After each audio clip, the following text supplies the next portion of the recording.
आऊज़ुबिल्लाहि मिनश्शैतानिर्रजीम बिस्मिल्लाहिर्रहमानिर्रहीम अल्हम्दुलिल्लाहि रब्बिल आलमीन व सल्लल्लाहु अला मुहम्मदिन व आला आलिहि तय्यबीन व ताहिरीन अल मासूमीन व लअनतल्लाहु अला अदाइहिम अजमईन अल्लाहुम्मा सल्लि अला मुहम्मदिन व आलि मुहम्मद वअज्जिल फ़रजहुम। मोहतरम नाज़रीन व सामीन अस्सलामु अलैकुम। सिलसिला सबक अमूज़ वाक़यात में आज का एक मुख्तसर वाक़या लेके आपकी खिदमत में हाज़िर हैं।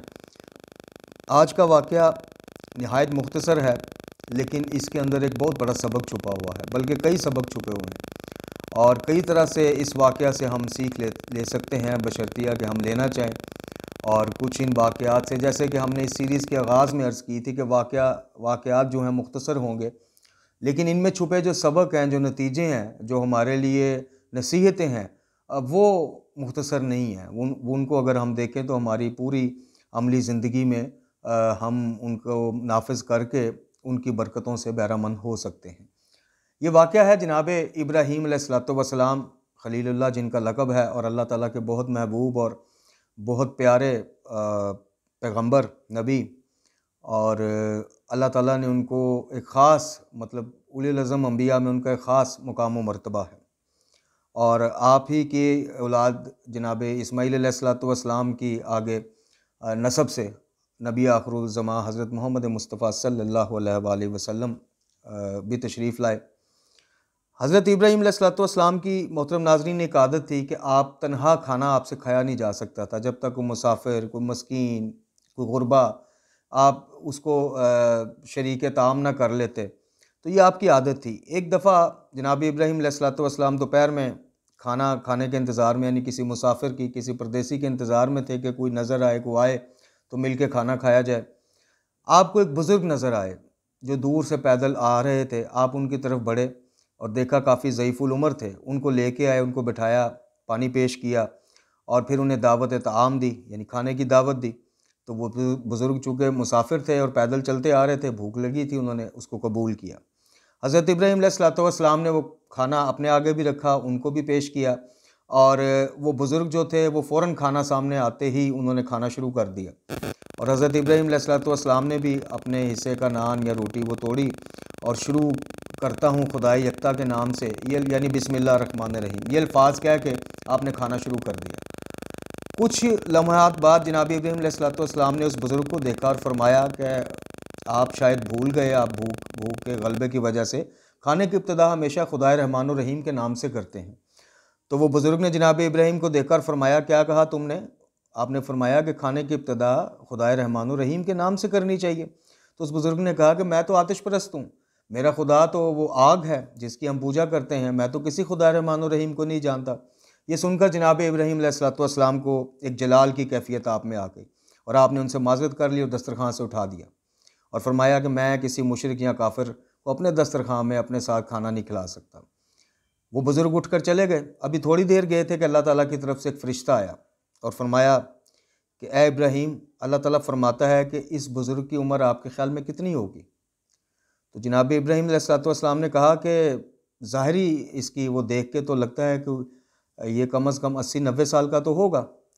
तो वो फ़रिश्ते ने फरमाया कि इब्राहीम, खुदाए ज़ुल जलाल वल इकराम फरमाता है कि इब्राहीम, मुझे पता है कि ये आतिश परस्त है, मुझे पता है कि ये मुझे छोड़ के एक आग की पूजा करता है, मखलूक की यानी पूजा करता है, लेकिन मैं इसको 80-90 साल से खाना खिला रहा हूँ, मैं 80-90 साल से इसको लिबास भी पहना रहा हूँ, मैंने इसको साहिब औलाद भी किया है, तुमसे एक वक्त का खाना इसे नहीं खिलाया गया?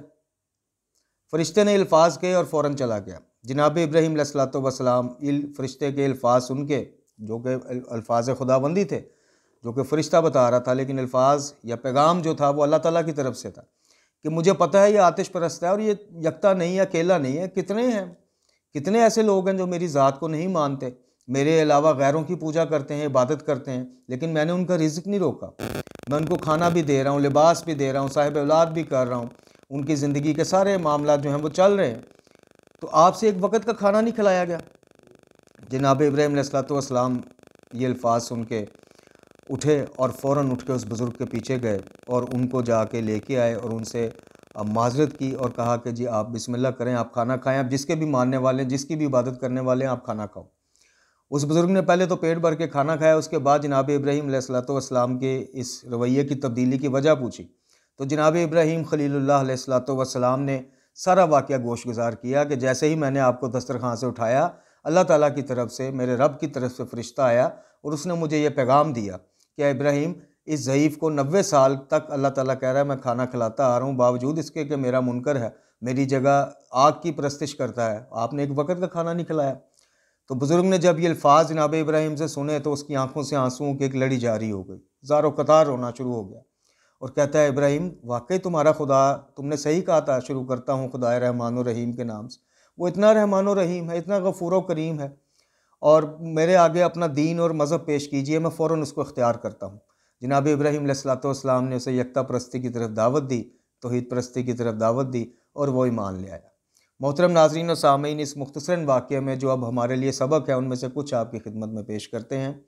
जब भी किसी को बतौर इंसान किसी से नेकी करें, जब भी बतौर इंसान कोई मुस्तहिक हो, आपकी हमदर्दी का मुस्तहिक हो, आपकी इमदाद का मुस्तहिक हो, तो खुदा के वास्ते मज़हब व मिल्लत व मसलक से बालातर हो के उसकी खिदमत कीजिए, जो कि आपने अपने रब की रज़ा के लिए करनी है। याद रखिए, रसूल करीम सल्लल्लाहु अलैहि वसल्लम का फरमाने आली शान है कि वो मोमिन हो ही नहीं सकता जो ख़ुद तो पेट भर के खाना खा के सो जाए और उसके हमसाये में कोई भूखा सो जाए। यह नहीं फरमाया कि उसके हमसाये में कोई मुसलमान भूखा सो जाए, कोई अहले ईमान भूखा सो जाए, नहीं, फरमाया हमसाया जिसका भूखा हो और वो खुद पेट भर के सोए, वो मोमिन नहीं हो सकता, वो साहिब ईमान नहीं हो सकता। ये क़यामत वाले दिन हमसे पूछा जाएगा। ये नहीं पूछा जाएगा कि मेरा हमसाया क्रिश्चन था, यहूदी था, हिंदू था, या अंदर आ जाएं, इस्लाम के अंदर आ जाएं, अहले हदीस था, बरेलवी था, देवबंदी था, शिया था। ये पूछा जाएगा कि मैं और मेरे बच्चे तो पेट भर के खा के सो जाते थे, क्या हमने कभी ख्याल किया कि हमारे अड़ोस पड़ोस में कोई भूखा तो नहीं है, कोई ऐसा सफ़ेद पोश जो खुल के मांग भी नहीं सकता। तो नाजरीन, इस वाक़े में देखें, जनाब इब्राहीम का स्टेटस देख लें आप, अंबिया में भी उनका मर्तबा देख लें और अल्लाह ताला के हजूर भी उनका मर्तबा आप देख लें कि खलीलुल्लाह कहा गया उनको जी। लेकिन अल्लाह ताला को ये बात नागवार गुजरी और फ़ौरन एक फ़रिश्ते के ज़रिए तस्हीह करवाई कि आपने इंसानी हकूक़ में सब इंसान बराबर हैं, ज़िंदा रहना हर इंसान का हक़ है जी। इसीलिए कहा गया कि जिसने एक इंसान को बचाया उसने पूरी इंसानियत को बचाया। तो कभी भी किसी की मदद करते वक्त आपको ये शैतानी वसवसा ना आए कि तो मेरा मसलक का नहीं, मज़हब का नहीं, मैं क्यों मदद करूँ। अगर वो मुस्तहिक है जी, अगर वो आपकी हमदर्दी, हाँ, ये बेहतर है कि अहले ईमान में से या अहले इस्लाम में से जो है, लेकिन अगर कोई इंसान अहले ईमान या अहले इस्लाम नहीं है लेकिन भूखा है, प्यासा है, या कपड़े नहीं है, या सर्दियों में रज़ाई नहीं है, या गर्मियों में उसको पंखे की अगर आप करके दे सकते हैं और आप जानते हैं कि मुस्तहिक है, तो खुदा के वास्ते मज़हब व मिल्लत से बालातर हो के इंसानियत की खिदमत कीजिए। और देखिए, जैसे इस वाक़े में वो बुज़ुर्ग की हिदायत का बायस ही ये चीज़ बन गई। हो सकता है आपकी इस हमदर्दी से, आपके इस अमल से, आपके इस हुस्न अखलाक से वो किसी की हिदायत का बायस बन जाए और अल्लाह ताला से वो करीब हो जाए। तो अल्लाह ताला से दुआ है कि हमें कुरान व अहले बैत अलैहिस्सलाम की तालीमात रूहानिया पढ़ने, समझने और सबसे बढ़ के ये कि उन पर अमल पैरा होने की तौफ़ीक़ अता फ़रमाए। अल्लाह ताला हमें आसानियाँ अता फ़रमाए और मोहम्मद व आले मोहम्मद अलैहिस्सलाम के सदक़े हमें तौफ़ीक़ दे कि हम दूसरों के लिए भी आसानियाँ पैदा करें। व आख़िरु दुआना अनिल हम्दुलिल्लाहि रब्बिल आलमीन।